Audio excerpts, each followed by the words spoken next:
I think to start with, because it's a national conservatism conference and not an international conservatism conference, I should tell you that despite the way I speak, I am an American. I'm a native-born New Yorker, just like Donald Trump, born in Queens. But that's where the resemblance ends. So don't let the Australian accent fool you. But also it is worth saying that the problems we're talking about at this conference apply across the Western world. A loss of national sovereignty, autonomy and citizenship to a global technocratic regime that knows what's best for us or else. If America succumbs, so does the West. So I'll start at the beginning of my story with the laptop from hell. One night, a few weeks before the election, a man named Bob Costello, who was Rudy Giuliani's lawyer, texted me out of the blue at about 11 o'clock on a Friday night with 3 photographs from what we now know to be Hunter Biden's abandoned laptop. So I'd been at the Post since the middle of 2019, and I'd got to know Rudy Giuliani in that time, but I'd never talked to Bob Costello until then.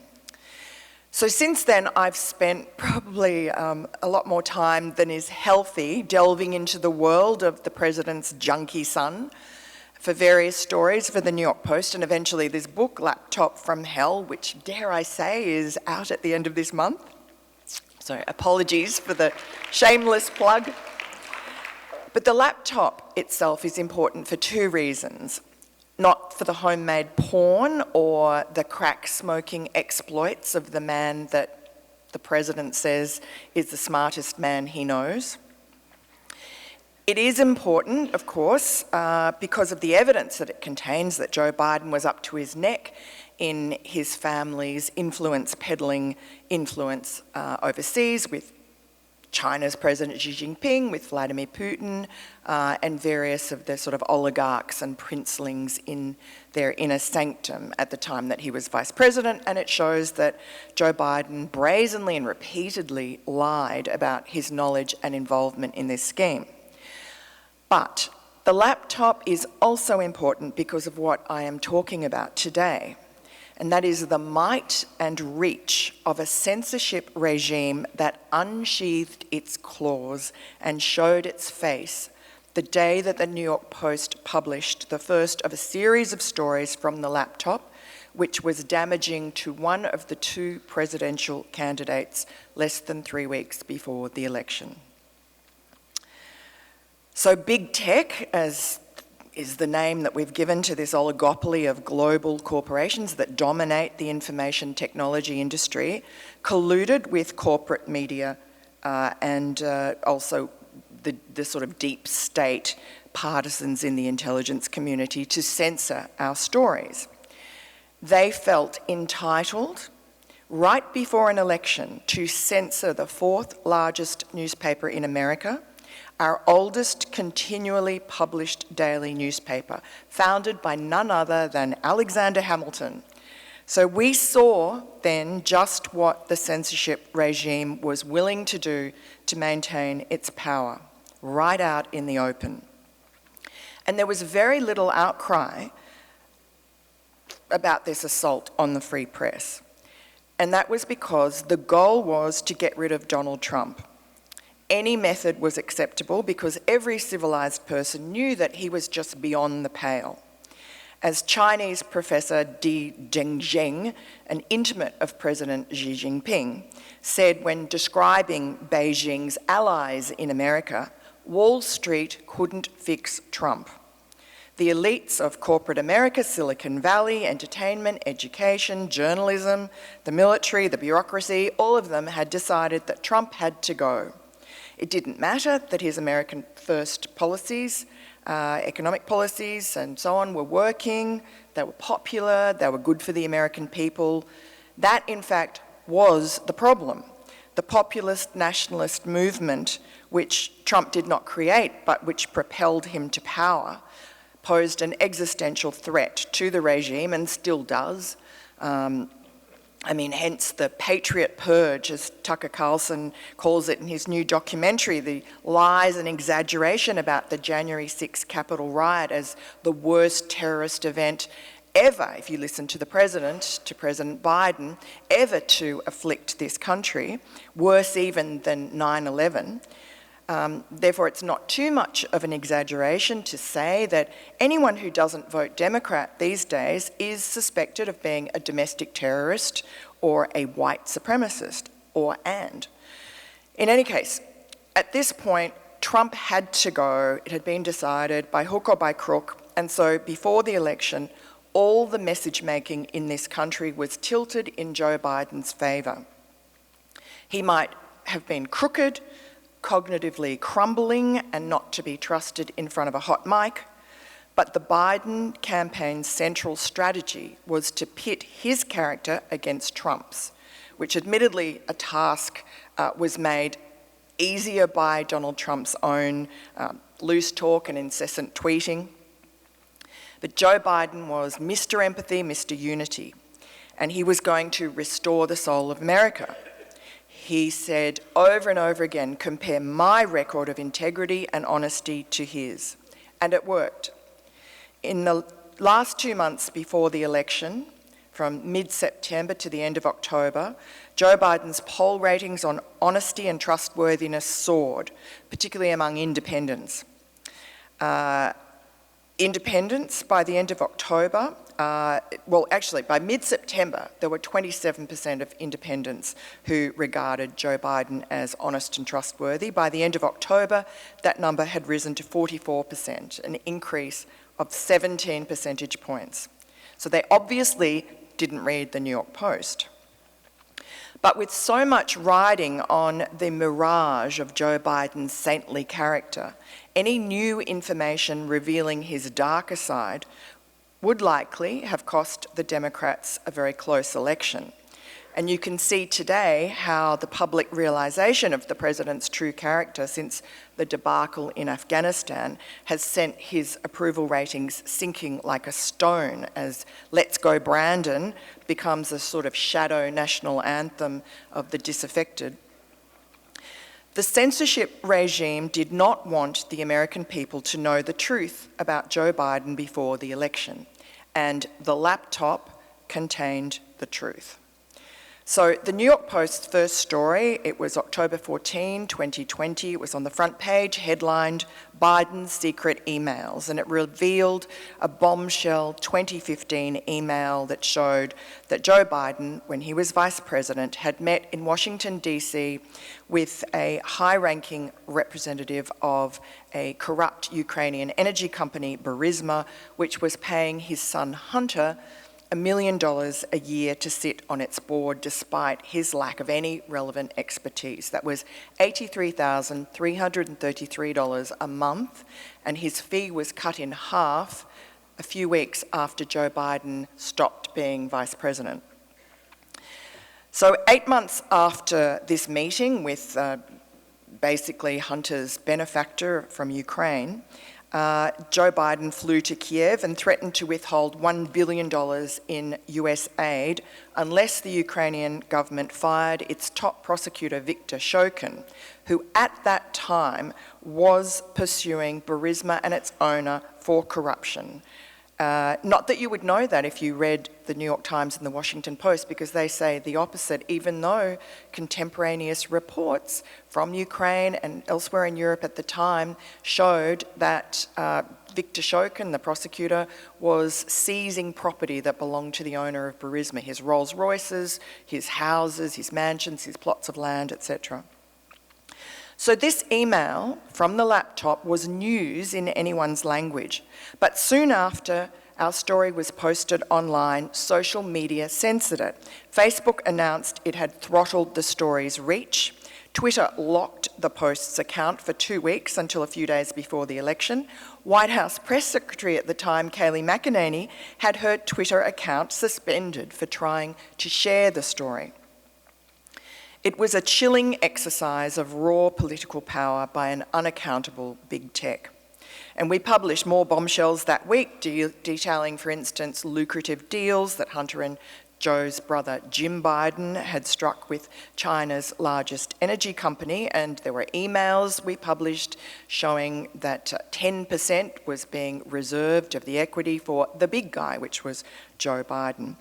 But our stories never saw the light of day on social media, and they were ignored by most of the rest of the media, other than obviously Fox News and various conservative sites. But this coordinated censorship of the Hunter Biden laptop story amounted to election interference.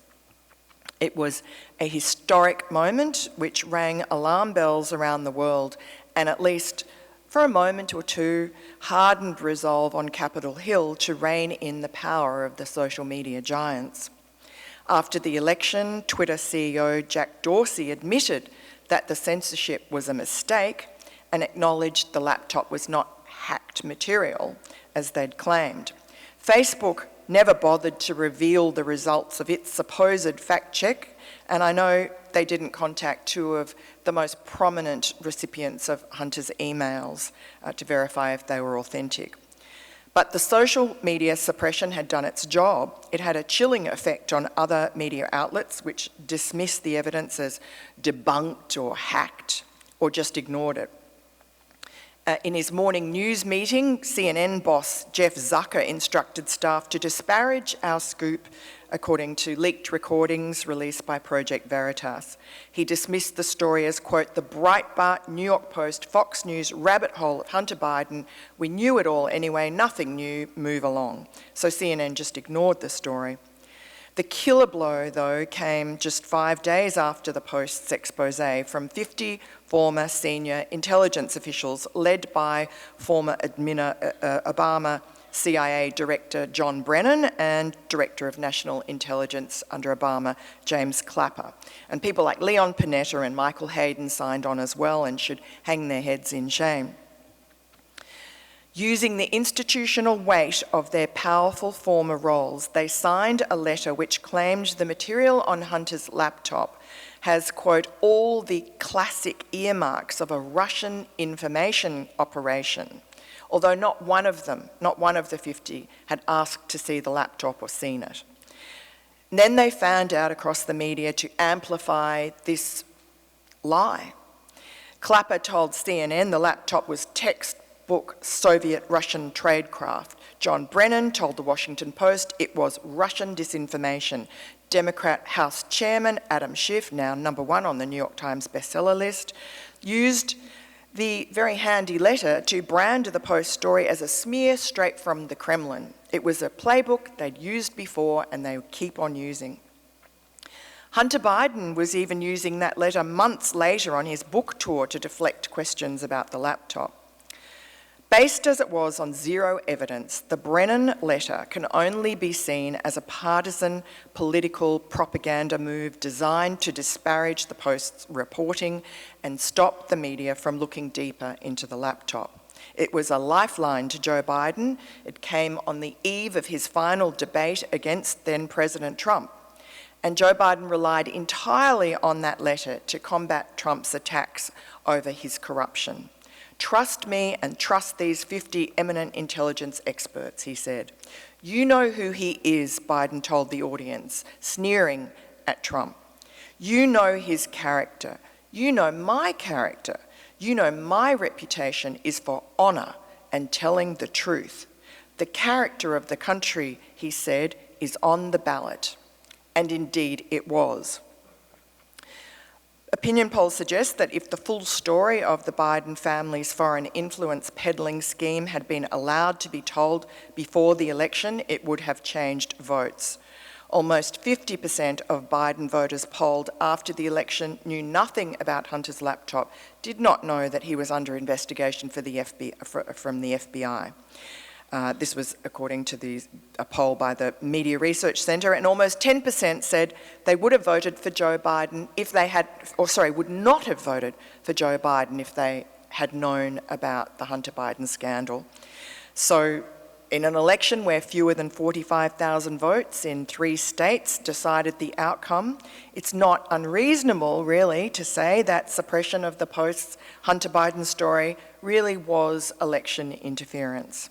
And in fact, a new poll shows that a slight majority of people now, 52% of voters, blame big tech for, quote, election interference in the 2020 presidential election. Fewer than 1/3 of people polled said it was not election interference from big tech. When they asked if they thought the Hunter Biden scandal was true, however, 30% of people said they believed that it was Russian disinformation. So, as Winston Churchill said, a lie gets halfway round the world before the truth has the chance to put its pants on. So, no wonder people have lost their faith in journalism, as they have in other institutions. The Fourth Estate no longer holds truth to power. It is power. It has aligned itself with the regime voluntarily. This is American liberalism unmasked as totalitarianism. It controls Wall Street and Silicon Valley, Hollywood, the Ivy League and the Fourth Estate. It controls all levers of power in Washington, maybe not yet the Supreme Court, but the White House, both houses of Congress, even the Treasury, the bureaucracy, the intelligence agencies, the military. It imposes the woke ideology of control and conformity on the citizenry in the name of diversity and inclusion and equity, which of course equality of outcome, which it pretends is the same as equality of opportunity. It brooks no dissent. Its censorship erodes our moral authority and renders us incapable of discerning truth from lies. When Joe Biden said, "We choose truth over facts," everyone laughed. This was another gaffe. But really, "We choose truth over facts" was an unwitting confession from a man who has spent a lifetime creating his own truth. And it is a choice. Do you choose the easy, socially acceptable version of the truth provided by the censorship regime, or do you fight for the real thing? The one good aspect of Joe Biden's presidency is that the shock of all these self-inflicted crises hitting the country and his nonchalance in the face of them seems to have woken up a lot of the people who voted for him. We've seen, as Chris Rufo told us yesterday, how when citizens are provided with real knowledge, they are willing and able to take back control of their lives and their families and their communities. And that's how you win back America from the bottom up. And we'll see what happens in Virginia today. But if Terry McAuliffe loses, as the polls are showing, it will be in large part because those brave mums and dads defending their children against whatever, critical race theory or gender ideology or all the other woke perversions, were armed with the truth. And it's no coincidence that Attorney General Merrick Garland sicked the FBI onto mums and dads at school board meetings last month. He hasn't called them off, by the way, even though the very basis on which he wrote his memo asking the FBI to look into mums and dads at school board meetings was a letter written by the National School Boards Association, a left-wing group which had been in consultation for several weeks with the White House. That letter was retracted by them, and that letter likened parents to domestic terrorists if they were standing up for their children, and said that they should be dealt with under the Patriot Act. This is the war on terror, effectively, being turned on mums and dads. The Attorney General's memo deploying the FBI to school board meetings was designed to silence those parents, to deprive them of their First Amendment rights. And it aimed to prevent any future parent uprisings that might cause another Virginia-style upset.